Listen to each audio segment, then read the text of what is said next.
Bismillahirrahmanirrahim. Assalamualaikum warahmatullahi wabarakatuh.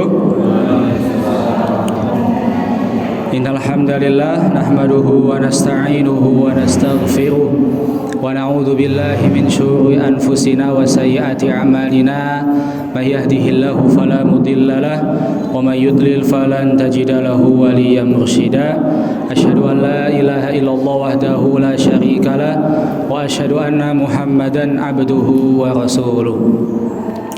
Ustadz-ustadzah sekalian yang kami hormati, marilah pada kesempatan yang berbahagia ini kita bersama-sama bertasyakur kepada Allah Subhanahu wa taala yang telah melimpahkan rahmat, hidayah dan taufiknya kepada kita semua sehingga kita bisa hadir di kajian istiqomah pada hari ini. Salawat dan salam mari kita limpahkan kepada Nabi Muhammad sallallahu alaihi wasallam yang telah membawa umatnya dari zaman kegelapan menuju zaman yang diridhoi oleh Allah Subhanahu wa taala. Ustadz-ustadzah sekalian, ada beberapa hewan atau binatang yang tersebut di dalam Al-Quran, bahkan juga tercantum di dalam nama surat di dalam Al-Quran.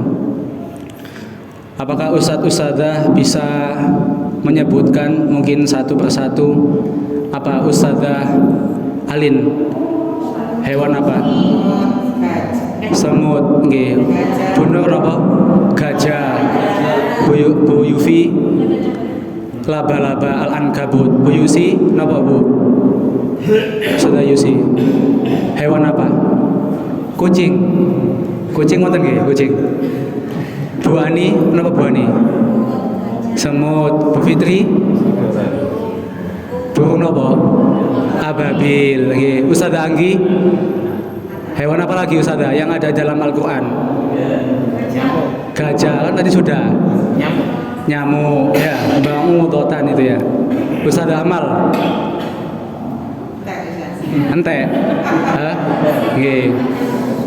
Ada lebah, ya, lebah itu juga termasuk di dalam Al-Quran dan tercantum dalam nama surat An-Nahl. Paus, nggih.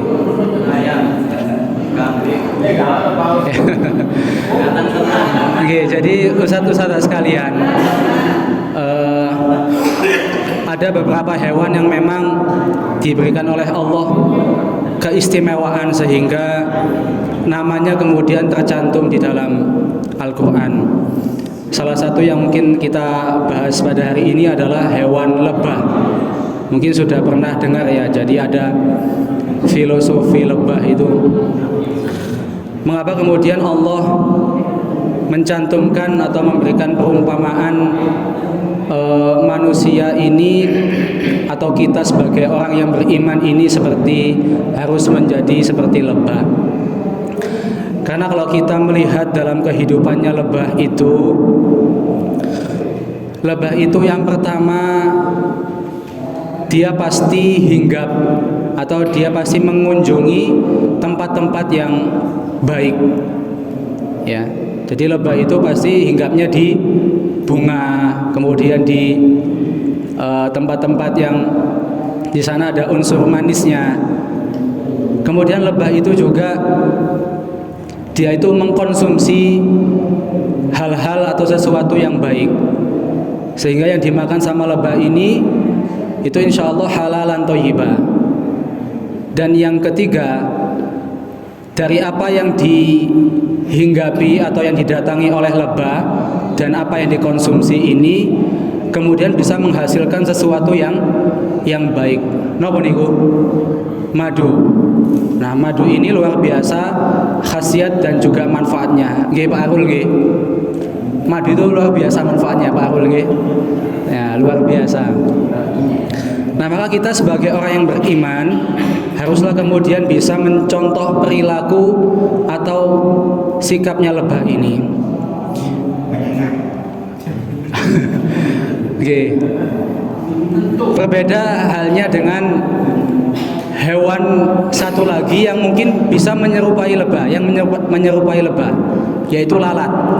Kalau dari kejauhan mungkin kita belum bisa membedakan mana itu lebah, mana itu lalat. Tapi ketika kita melihat dari jarak yang dekat, kita bisa membedakan. Makanya ada pepatah Arab itu kun kan nahli wala takun kadzubabi. Jadilah kamu itu seperti lebah dan janganlah kamu itu seperti lalat. Nah, kalau kita melihat lalat itu kebalikannya. Ya, perilakunya itu berbanding terbalik dengan lebah. Kalau lalat itu pasti dia hinggap di tempat yang kotor, yang jorok dan lain sebagainya. Ya, hinggapnya di sampah dan lain sebagainya. Kemudian apa yang dikonsumsi oleh lalat ini juga yang tidak baik. Ya, sampah, kemudian kotoran dan lain sebagainya. Sehingga apa yang dihasilkan oleh lalat pun itu juga tidak baik. Ya, ustadz-ustadzah bisa membayangkan ketika ustadz-ustadzah mau minum atau makan, yang kemudian makanan itu sebelumnya dihinggapi oleh lalat.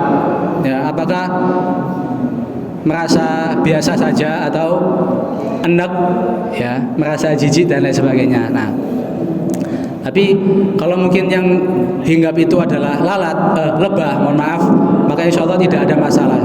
Nah, maka kita sebagai orang yang beriman, kita harus bisa mencontoh perilakunya lebah ini dalam kehidupan kita.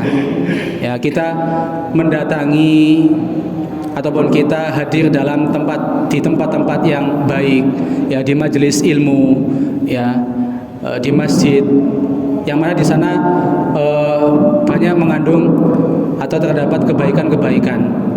Kemudian kita juga sebagai orang yang beriman juga harus kemudian mengkonsumsi makanan yang juga yang baik. Ya, kulu ma fil ardi halalan thayyiban. Makanlah kamu apa yang ada di bumi ini itu yang halal dan juga yang baik.